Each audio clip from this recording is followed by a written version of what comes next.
पाकिस्तान की जिस जेल में बंद हैं पाकिस्तान के पूर्व प्रधानमंत्री इमरान खान, उस जेल पर होने वाला था आतंकवादी हमला। फर्जी दस्तावेजों के सहारे विस्फोटकों से भरे आतंकवादी इस जेल में उस बैरक तक पहुंच जाते जहां इमरान खान बंद थे। उसके बाद कैदियों को बंधक बनाकर वहां शुरू होता हाई प्रोफाइल ड्रामा। लेकिन रावलपिंडी पुलिस का दावा है कि उसने 3 आतंकवादियों को गिरफ्तार करके ये पूरी की पूरी साजिश नाकाम कर दी है।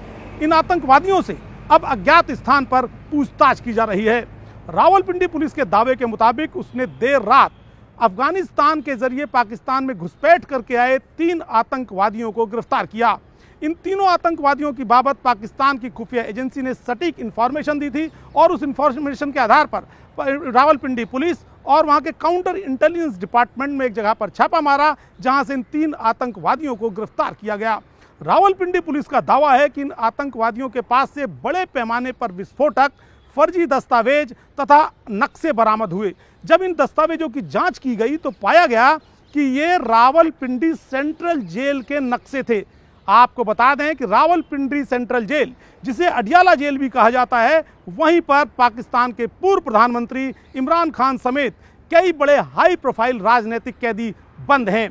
इन आतंकवादियों के पास से जो दस्तावेज बरामद हुए, उन दस्तावेजों के आधार पर ये लोग बड़ी आसानी से जेल के अंदर प्रवेश कर सकते थे। यानी उनके दस्तावेज ऐसे थे जिनके आधार पर उन्हें जेल में जाने की अनुमति दी जा सकती थी। और उससे भी बड़ी बात जो कि रावलपिंडी पुलिस का दावा है कि उनके पास से जो नक्शे बरामद हुए वह बी क्लास की श्रेणी की बैरकों तक पहुंचने वाले नक्शे थे। यानी कि इमरान खान बी क्लास की जेल में ही इन दिनों बंद हैं। ये बड़ी ही अति सुरक्षित सेल कही जाती है जो बी क्लास की जेल है अडियाला जेल की, और वहां तक पहुंचना लगभग असंभव रहता है। लेकिन रावलपिंडी पुलिस का दावा है कि ये तीनों आतंकवादी वहां जेल तक इन फर्जी दस्तावेजों के सहारे पहुंचते, वहां पर ये आतंकवादी वारदात करते और इन दस्तावेजों के सहारे जब एक बार अंदर पहुंच जाते तो संभवतः वे कैदियों को अपना बंधक बनाकर हाई प्रोफाइल ड्रामा भी खेल सकते थे। अब रावलपिंडी पुलिस और वहां की खुफिया एजेंसियां तीनों आतंकवादियों से अज्ञात स्थान पर पूछताछ कर रही हैं। लेकिन सबसे बड़ा सवाल यह है कि इतनी सटीक जानकारी, जेल के अंदर बी क्लास की बैरकें कहां पर हैं, वहां किस रास्ते से जाया जाएगा, कि आखिर इतनी सटीक जानकारी आतंकवादियों के पास तक पहुंची कैसे।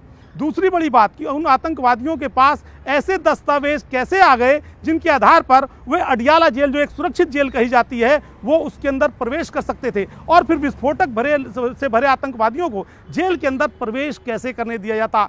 ये सारे सवाल ऐसे हैं जो रावलपिंडी पुलिस और वहां की खुफिया एजेंसियों पर बड़े सवाल खड़े कर रहे हैं, क्योंकि इमरान खान इसके पहले भी आरोप लगा चुके हैं कि उन्हें जेल में मारने की साजिश रची जा रही है। और अब ये जो रावलपिंडी पुलिस का तथाकथित खुलासा है, उसमें यह खुलासा नहीं किया गया है कि ये जो आतंकवादी पकड़े गए हैं उनकी असली पहचान क्या है। केवल ये बता दिया गया कि अफगानिस्तान से आए आतंकवादी हैं जो उस जेल पर हमला करना चाहते थे, लेकिन उनकी आइडेंटिटी के बारे में कोई भी पहचान जाहिर नहीं की गई है। ऐसे में बड़ा सवाल उठ रहा है कि इमरान खान को मारना कौन चाहता है, वहां के आतंकवादी या फिर वहां की खुफिया एजेंसियां, या फिर इस रणनीति के जरिए एक बार फिर इमरान खान को अपने प्रेशर में लेने की यह पाकिस्तानी खुफिया और वहां की फौज की एक नाकाम साजिश है।